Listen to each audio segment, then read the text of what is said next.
I still remember the night it all began, when I received a casual invitation that seemed so ordinary, yet changed my life forever. My best friend, Caleb, had called me up on a chilly Friday evening. He sounded cheerful, almost too cheerful, asking if I want to spend the weekend at his place near Willow Creek. I didn't think twice. I'd known Caleb for over a decade, and nothing about him had ever given me a reason to doubt. But looking back now, I wonder if I should have paid more attention to how insistent he sounded, like he needed me there for a reason he wasn't saying. Have you ever been invited to something that felt both exciting and unsettling at the same time? A part of me was thrilled. We hadn't spent a proper weekend together in years, but there was this strange tension in his voice. Still, I brushed it off. He was my best friend. After all, what did go wrong? That night, I packed my bag, tossed in a few clothes, and tried to ignore this gnawing feeling in the pit of my stomach. Sometimes your instincts scream at you, and you silence them because the person involved feels too close, too trusted. Caleb was like a brother to me, and the thought of questioning him felt disloyal. But that silence became the biggest mistake of my life. When I pulled up to Caleb's house by Willow Creek the next evening, the place looked different than I remembered. His family's home always felt warm and inviting when we were younger, but now it carried a coldness. The curtains were drawn tight, and not a single light shone through the windows. For a moment, I thought maybe I'd come too early or too late. Then the door creaked open, and Caleb's face appeared in the dim glow of a hallway lamp. His smile was wide, too wide. He hugged me like nothing was wrong, but his eyes didn't match his grin. Have you ever noticed someone's body language betraying what their mouth is saying? That was Caleb. His grip lingered longer than it should have, and his hand trembled slightly against my back.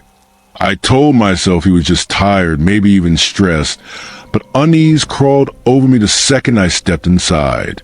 The living room was nearly empty. Furniture I remember was gone. The walls looked freshly painted, but in a rushed, uneven way, as though someone had wanted to cover something up. Caleb's laugh echoed unnaturally in that bare space, as he tried to act like it was all normal. If you were in my shoes, would you have asked questions right away or played along, pretending not to notice?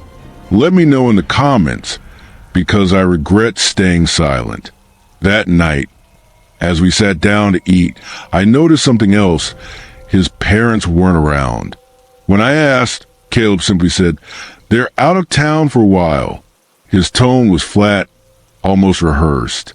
We ate in silence for most of the meal, the only sound being the clinking of forks against the plates.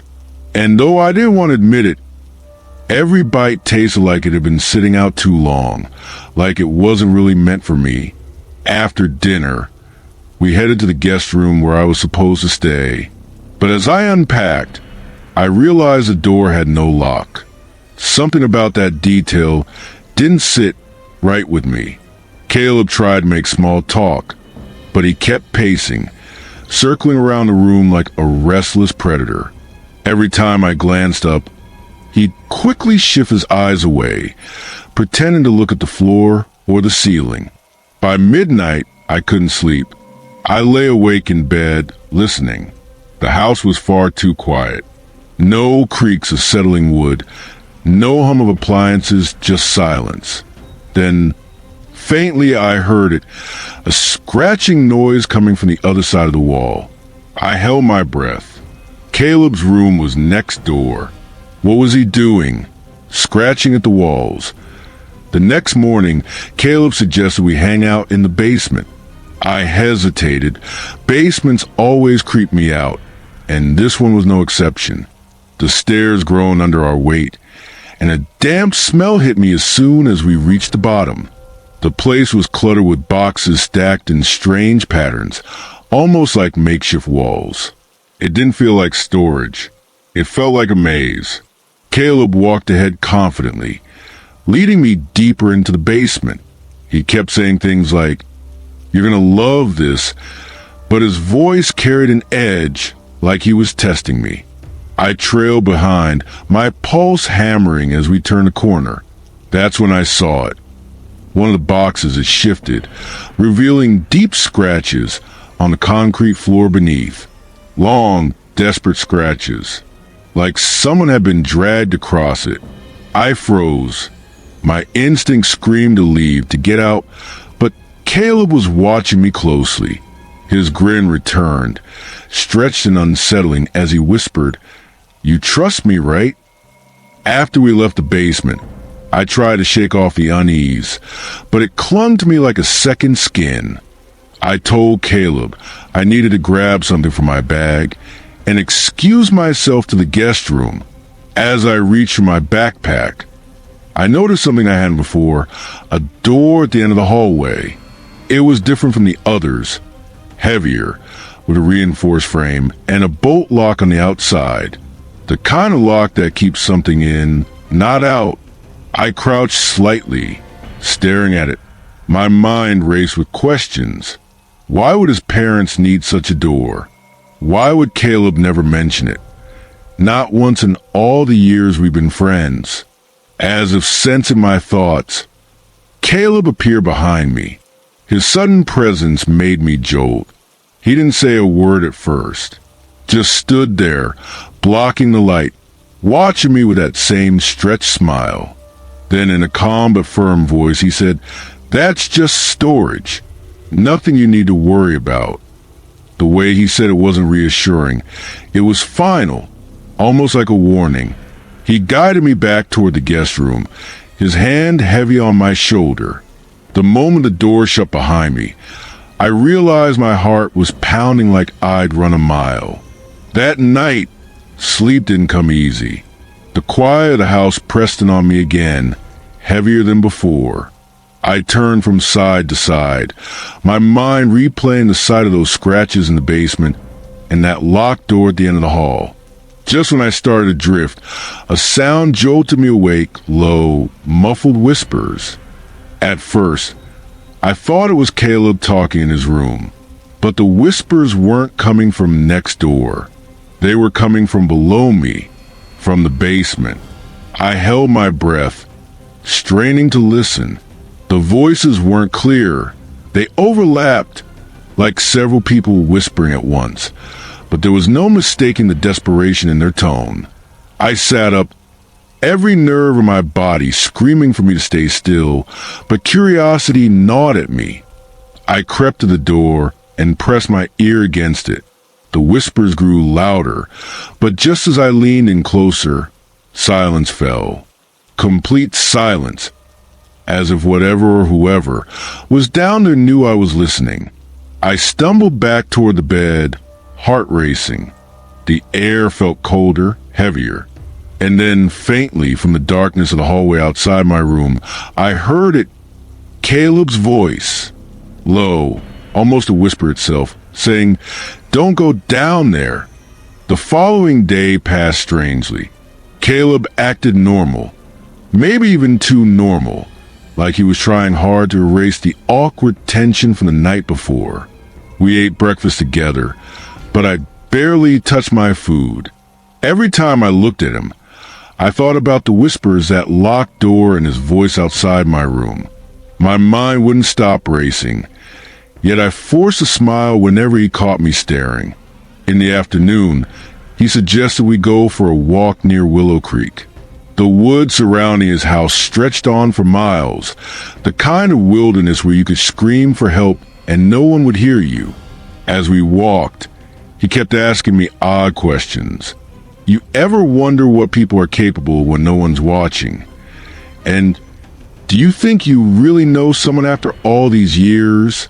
His tone was casual, but the questions cut deep, leaving me unsettled. When we returned to the house, I noticed something chilling. The curtains in the living room had been drawn open slightly, just enough for me to see muddy footprints leading from the back door to the basement door. I froze, staring at them. Caleb followed my gaze, then quickly shut the curtains and said, "Don't worry about it." Later that evening, When Caleb stepped outside to take a call, I finally acted on my curiosity. I crept down the hallway to that locked door, heart hammering in my chest. I leaned close and peered through the tiny crack near the bolt. At first, all I saw was darkness. But then as my eyes adjusted, I caught sight of movement. Something shifting in the shadows. It wasn't Caleb. It wasn't furniture. It was someone, a pale hand pressed against the far wall, dragging slowly across it like it was searching for something. I stumbled back, my breath catching in my throat. I wanted to run, but footsteps echoed outside, the creak of the porch. Caleb was coming back. I darted into the guest room and closed the door just as he re-entered the house. That night at dinner, I couldn't stop glancing at him. He noticed, of course. He always noticed. "You're awfully quiet tonight," he said, smiling that same wide smile. "Is everything okay?" I forced a laugh, muttered something about being tired, and excused myself early. But when I closed my door, I didn't sleep. I couldn't. By the third night, I'd had enough of living in fear without answers. I decided to take matters into my own hands. Before Caleb could suggest another walk or another trip to the basement, I pretended to be sick. I stayed in the guest room, and when he finally went to bed, I pulled out my phone. My plan was simple: record the sounds overnight, just to prove to myself I wasn't imagining the whispers. I set the phone near the floor and hit record, then crawled back under the covers, staring at the ceiling for what felt like hours. Around 2 a.m., the noises started. At first, it was faint scratching again. Then the whispers returned, overlapping, frantic, as though several voices were speaking all at once. My body froze, but I forced myself to stay still, and then I heard a single, clear voice, a woman's voice. She whispered, "Help me." I nearly jumped out of bed, but fear pinned me down. The whispers stopped instantly, as though they knew I'd heard them. I didn't sleep at all after that. When morning came, Caleb knocked softly on my door and said, "Sleep well?" I lied and said yes, but my voice cracked. Imagine you had recorded that voice yourself. Would you have confronted your friend right then? Or would you have kept playing along? Comment below with your answer. And if you're ready for what happens when I finally play back that recording, make sure you stick with me. When Jenna invited me to spend the weekend at her family's cabin, I didn't hesitate. We've been best friends since middle school, and our sleepovers were always filled with laughter, stories, and the kind of secrets only best friends shared. But this time was different. She didn't ask, she insisted. Her voice over the phone carried an urgency, like she needed me there. I told myself she was just lonely, but deep down, I felt something wasn't right. The cabin was in the woods, about an hour from town, and I remembered going there once as a kid. Back then, it felt cozy, almost magical. But now, Jenna's tone made me think twice. Still, I said yes. She was my best friend, and turning her down felt impossible. As I packed my bag that night, I couldn't shake this odd tension in my chest. It wasn't fear, had not yet, just unease. Like saying yes had set something in motion that I couldn't stop.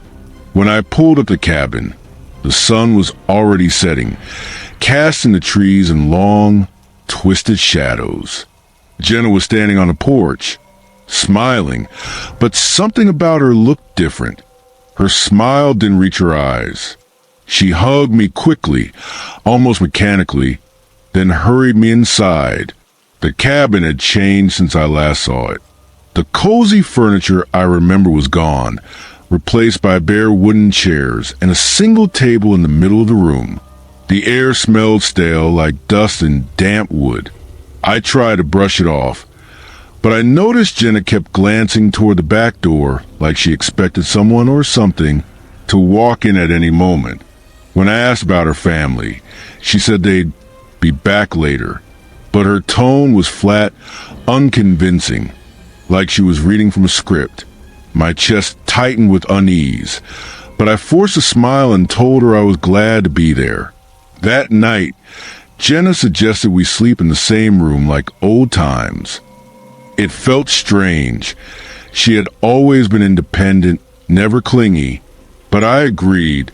As we settled in, I noticed she kept checking her phone, but never responded to any messages. Her face would light up with a screen glow, then darken again with disappointment. I tried making small talk, but her answers were short, almost distracted. Eventually, she asked me, "Do you ever feel like you don't really know the people closest to you?" The question hit me like ice water. I laughed nervously, trying to turn it into a joke, but she just stared at me in silence. When I finally drifted off, it wasn't peaceful sleep. I woke around 3 a.m. to a sound outside the cabin. A soft tapping, like fingers drumming against the wood. I sat up, my heart pounding. Jenna was awake, sitting upright in bed, staring at the door. She didn't say a word. The next morning, Jenna asked if I wanted to help her grab something from the shed. I followed her outside, but as soon as we reached it, I realized the shed wasn't just locked. It was chained shut with heavy bolts and a padlock that looked brand new. I asked what was inside. She avoided the question, saying only, "It's better if you don't know." The way she said it chilled me. My best friend, the person I trusted more than anyone, was suddenly keeping secrets behind chained doors. As she fumbled with the padlock, I noticed deep scratches on the shed door as though something or someone had tried to claw its way out. My stomach dropped. Jenna caught me staring and quickly dragged me back to the cabin. Her grip was tight, her nails digging into my skin. "Don't," she whispered sharply. "Just don't." I didn't ask again, but my mind screamed with questions. That evening, I pretended to sleep early, but in reality, I was waiting. I wanted to know what Jenna was hiding. Around midnight, I heard her leave the room. My heart raced as I grabbed my phone and started recording. I crept to the hallway, staying in the shadows. From the crack under the back door, I saw her outside, walking toward the shed with a lantern in her hand. The light swayed in the darkness as she crouched near the door. I couldn't hear much, but she was speaking softly, almost like she was whispering to someone inside. I froze in place, the phone trembling in my hand. Suddenly, the whisper stopped. Jenna turned her head slightly, as if she sensed she wasn't alone. I darted back to the room and threw myself onto the bed, forcing steady breaths as she walked back inside minutes later. The following night, sleep was impossible. I lay awake, staring at the ceiling when I heard it, footsteps outside the cabin. Not just one set, several. They circled the house slowly, deliberately, as though whoever or whatever they belonged wanted me to know they were there. I sat up, straining to hear, but Jenna was gone. The bed beside me was empty. My stomach twisted as the footsteps grew louder, stopping right outside the bedroom window. I held my breath, praying they wouldn't come closer. That's when I saw the shadow on the curtain, a tall figure, standing completely still, facing inward. Then, just as suddenly as they started, the footsteps faded into the woods. Jenna returned minutes later, her face pale, her hands shaking. She avoided my eyes as she crawled back into bed, whispering only one thing before turning her back to me. "Don't ask." The next morning, I woke up before Jenna. Her phone lay on the table beside her bed, the screen glowing faintly from a notification. I hesitated, but curiosity overpowered me. I picked it up, hoping for some kind of explanation. The messages on her screen froze me cold. They weren't from family or friends. They were from an unknown number. Each one was short and unsettling. Keep them inside. Don't let them out again. No one must know. My chest tightened as I scrolled further. But then the phone locked itself, requiring a code I didn't know. My hands trembled as I set it back down. Moments later, Jenna stirred. She opened her eyes slowly, and I swear, for just a second, her gaze was sharp, suspicious, like she knew exactly what I'd done. But then she smiled and asked if I wanted breakfast, as if nothing had happened. That evening, Jenna suggested we sit outside by the fire pit. I agreed, though every instinct told me to stay inside. The woods felt alive with sound, every rustle of leaves making me jump. As we sat by the fire, I caught it again, whispers, low and overlapping, drifting through the trees. "Do you hear that?" I asked. Jenna didn't answer. She stared into the flames, her face blank, as though she'd been waiting for the voices all along. The whispers grew louder, circling us from the shadows. I tried to convince myself it was the wind, but I knew better. These were words, desperate, pleading words I couldn't quite make out. Finally, Jenna looked at me, her expression unreadable. "Don't listen to them," she whispered. "They'll say anything to make you believe." My stomach dropped. Who was she talking about? And why did she say it like this had happened before? By the third night, I couldn't take it anymore. When Jenna finally fell asleep, I grabbed a lantern she kept near the door and crept outside. My hands shook as I approached the shed. The padlock was still in place, but the chains looked looser than before, as though someone or something had been tampering with them from the inside. I pressed my ear against the wood. At first, silence, then a faint cry. Not whispers, not scratches. A cry raw, human, pleading. My heart slammed in my chest as I stepped back, nearly dropping the lantern. Whoever was in there wasn't just trapped. They were alive. I didn't have time to react. Behind me, the cabin door creaked open. I froze as the light from inside spilled across the yard. Jenna stood there in the doorway, her eyes locked on me, her face pale and unreadable. She didn't speak. She didn't need to. The look in her eyes told me I had just crossed a line I could never return from. If you heard a real voice crying for help from a locked shed, would you risk everything to open it, or would you run for your life? Comment your answer below. And if you're hooked on what's happening, make sure to subscribe, because the truth about Jenna's secret is only getting darker. I was 17 when my best friend Marcus invited me to his birthday sleepover. We'd been inseparable for years, and his parties were always the highlight of the summer. This one, though, felt different.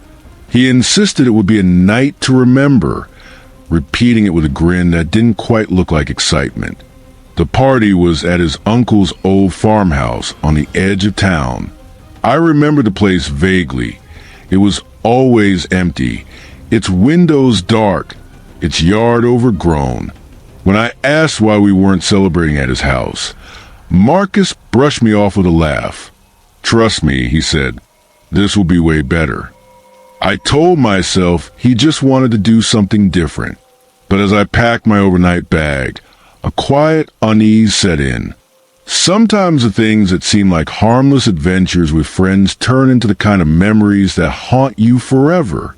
When I arrived, the farmhouse loomed against the twilight sky. Its paint was peeling, the porch sagging with age, and the shutters rattled in the wind. Marcus waved me in cheerfully, but his eyes darted toward the darkened windows more than once. Inside, the place was nearly bare. A single couch, a broken table, and dusty shelves lined the walls. Marcus had set up a few folding chairs, balloons, and a cake on the table, as though decorations could mask the eeriness. 3 other friends were already there, laughing loudly, their voices echoing strangely in the hollow rooms. The whole time, I couldn't shake the feeling that we weren't supposed to be there. The farmhouse had that weight to it, the kind of silence that makes you whisper even when you're alone. But Marcus kept the mood high, acting like this was the best idea he'd ever had. By midnight, after cake and stories, Marcus suggested we play a game. A birthday dare, he called it.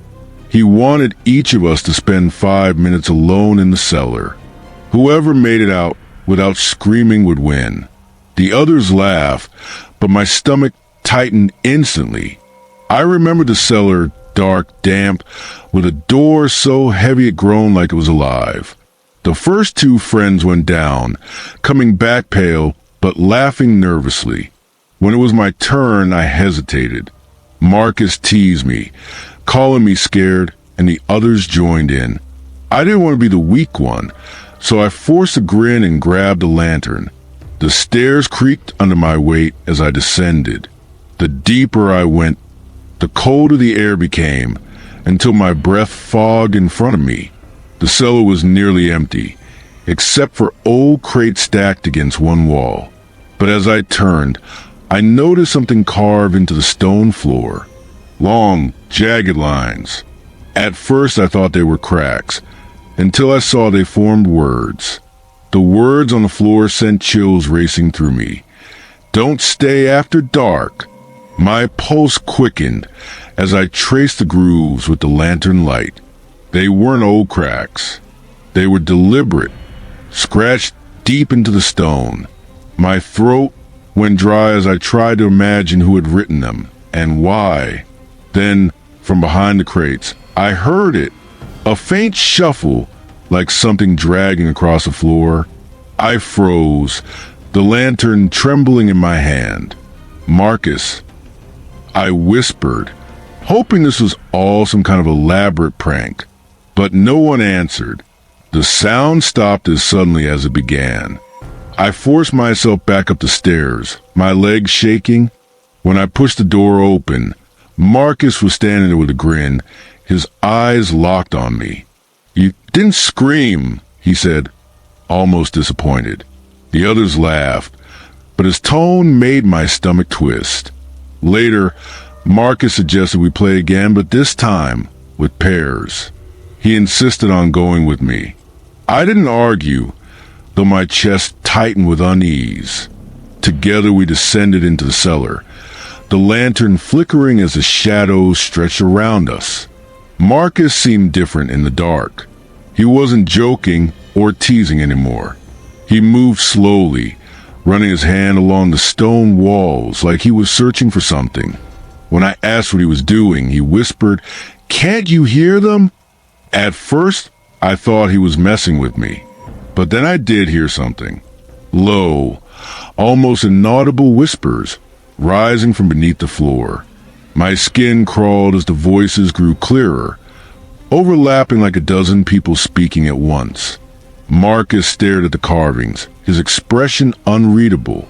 "They're not lying," he murmured. When we tried to leave, the cellar door wouldn't budge. I pushed with all my strength, but it stayed shut. Panic surged through me as Marcus just stood there, staring at the carvings on the floor. His calmness was worse than the whispers. I banged on the door, shouting for the others upstairs, but no one answered. The cellar grew colder, the lantern sputtering like it was about to die. The whispers rose, louder now, desperate and pleading. I turned to Marcus, begging him to help me push the door, but he only smiled faintly. "They want us here," he said quietly. "That's the game." My blood ran cold. This wasn't a prank. This wasn't fun. Something in Marcus had changed, or maybe he'd been hiding this side of himself all along. After what felt like hours, the cellar door finally creaked open on its own. I bolted up the stairs, desperate for air, but when I reached the main floor, my heart nearly stopped. The house was silent, too silent. The laughter of our friends, the sound of footsteps, gone. Every room I checked was empty. The cake sat untouched on the table. The candles melted into wax puddles, but there was no sign of anyone. Chairs were knocked over, as if everyone had left in a hurry. My calls echoed through the hollow rooms, unanswered. Marcus followed me slowly, almost calmly, as though he expected this. "They always leave," he muttered under his breath. His words chilled me, like this wasn't the first time something like this had happened. As I searched the living room, I froze. Faintly, from somewhere deep inside the house, I heard it, a song, slow, distorted, almost like a recording played on a broken machine. It was Happy Birthday. My stomach knotted as the voices sang, off-key and dragging. I turned to Marcus, but he was smiling, not nervously, genuinely smiling, like he'd been waiting for this moment all along. "They remembered," he whispered. His eyes gleamed in the dim light, and I realized he wasn't scared. He was proud. The singing grew louder, echoing through the walls, filling every corner of the farmhouse. I clapped my hands over my ears, but the sound seeped through like it was inside my head. I stumbled back toward the cellar stairs, desperate to escape, but Marcus grabbed my arm tightly. That's when I saw it, the box on the table. It hadn't been there before, wrapped in faded paper with a bow that looked years old. It sat waiting, like it had been placed there just for us. My skin prickled as Marcus pushed me toward it, his smile unshakable. "Open it," he said. "It's for you." I shook my head, back and away, but his grip tightened. The whispers from the cellar rose again, blending with the distorted birthday song, until the house pulsed with sound. My trembling hands reached for the box, desperate to end the noise. The paper crumbled as I tore it open. Inside was a small broken mirror, but when I looked into it, the reflection staring back wasn't mine. It was pale, hollow-eyed, and grinning, a face I had never seen before. The lantern flickered, and the reflection leaned closer, mouthing words I couldn't hear. I dropped the box, my breath ragged, but Marcus only laughed softly. "Now you've seen it," he whispered. "Now it's your turn. If your best friend forced you to open a gift like that, what would you have done? Refuse, or open it to get it over with? Comment your choice below. And if this gave you chills, hit that like button and subscribe, because the night was far from over. In the summer of 1998, my parents moved us into a two-story house on Ashwood Street. It wasn't the kind of place people rushed to buy. It had been vacant for years, with peeling paint, a sagging porch, and neighbors who avoided even looking at it when they passed by. To us, though, it was cheap, and my parents saw it as an opportunity. The first night, I couldn't sleep. The walls creaked constantly, and the air inside felt damp, heavier than any place I'd lived before. I remember lying awake, staring at the ceiling, when I heard footsteps upstairs. But that was impossible. My room was the upstairs. I told myself it was just the house settling. But even then I knew it wasn't. On the second day, I discovered a door at the far end of the upstairs hallway. The knob was old brass, scratched and worn, but no matter how I turned it, the door wouldn't open. My dad said it was probably just a storage room nailed shut. My mom told me to leave it alone. But at night, I heard noises coming from behind it, soft thuds, like something shifting against the walls. Once, I even heard a faint hum, almost like someone was singing to themselves. I pressed my ear against the door, holding my breath, but the moment I did, The sound stopped. I tried to laugh it off, but I couldn't shake the feeling that someone or something was waiting behind that door. Listening back to the week later, my parents went out for the evening, leaving me in the house by myself. The silence was suffocating. Every little creak magnified. I sat in the living room trying to focus on the TV when I heard it. Slow footsteps above me, pacing back and forth in the locked room. I froze, remote in hand, staring at the ceiling as the footsteps continued steadily, moving from one side of the room to the other. Then, without warning, they stopped. For several minutes, the silence was worse than the noise. Finally, something scraped against the inside of the door upstairs, long and sharp, like nails dragging across wood. I sat there, heart pounding, unable to move, until my parents finally came home. When I told them what I'd heard, they exchanged a quick look with each other, then brushed it off as my imagination. But I knew what I heard. The next morning, I went upstairs to check the locked door again. My stomach dropped when I saw the fresh marks. Deep scratches lined the bottom half of the wood, as though something had clawed at it from the inside during the night. I ran my hand over them, half expecting to feel splinters, but the wood was smooth. Too smooth. It was almost as if the marks weren't on the surface, but inside the door, carved from within. When I told my parents, they laughed nervously and told me to stop letting my imagination run wild. But I could see it in their eyes. They were uneasy, too. They just didn't want to admit it. That night, I woke to the sound of movement in the hallway. At first, I thought it was my dad, but when I peeked out of my room, the hallway was empty. Still, I felt it, the shift in the air, the prickle on my skin, like I wasn't alone. As I turned to go back inside, I saw it, a shadow at the far end of the hall, right in front of the locked door. It wasn't cast by anything I could see, and it didn't move naturally. It stretched along the wall, tall and crooked, as though it had too many limbs. I blinked, and it was gone. But the moment I closed my door, I heard a single knock from the other side of the locked room. Just one knock. Sharp. Final. The locked door became an obsession. I avoided it during the day, but at night, I couldn't resist creeping closer, trying to make sense of what was happening.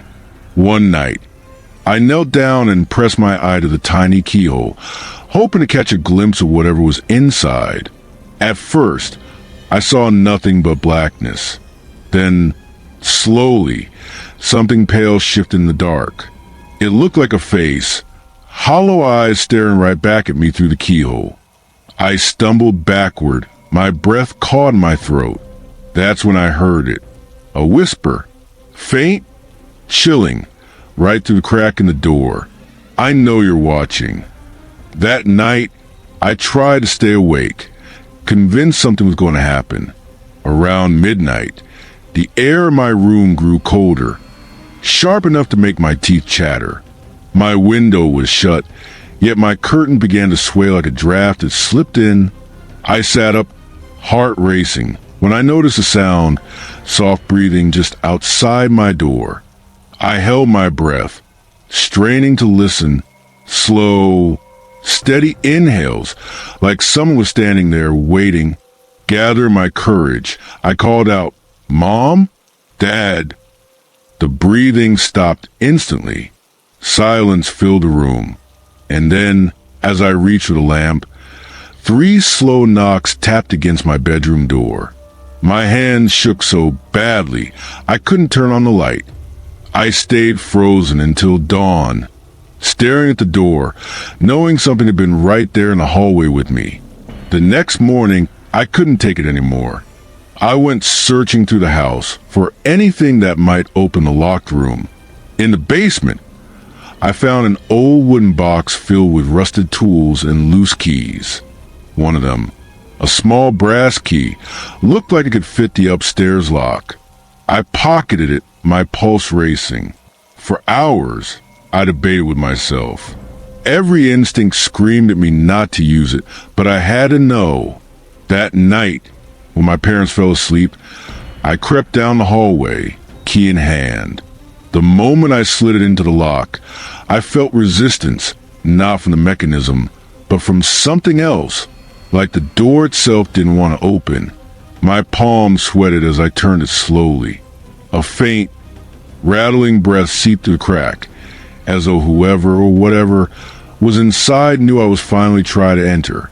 I twisted the key all the way. The lock clicked. For a moment, nothing happened. Then, slowly, the door creaked open on its own. A heavy draft of air rushed past me, carrying the smell of damp earth and rot. Inside, the room was pitch black, darker than it should have been. My lantern barely pierced the shadows. The walls were scratched and scarred, and in the far corner, I saw it, a figure crouched low, pale skin stretched tight over its bones. Its head turned unnaturally fast, and two hollow eyes locked on mine. I staggered back, the lantern shaking in my hand, but the figure didn't move closer. Instead, it tilted its head, and in a voice that was both a whisper and growl, it said, "I've been waiting for you." I slammed the door shut, so hard the walls rattled. The key snapped in the lock. But I knew it didn't matter. Now that I had opened the room, it wouldn't stay shut anymore.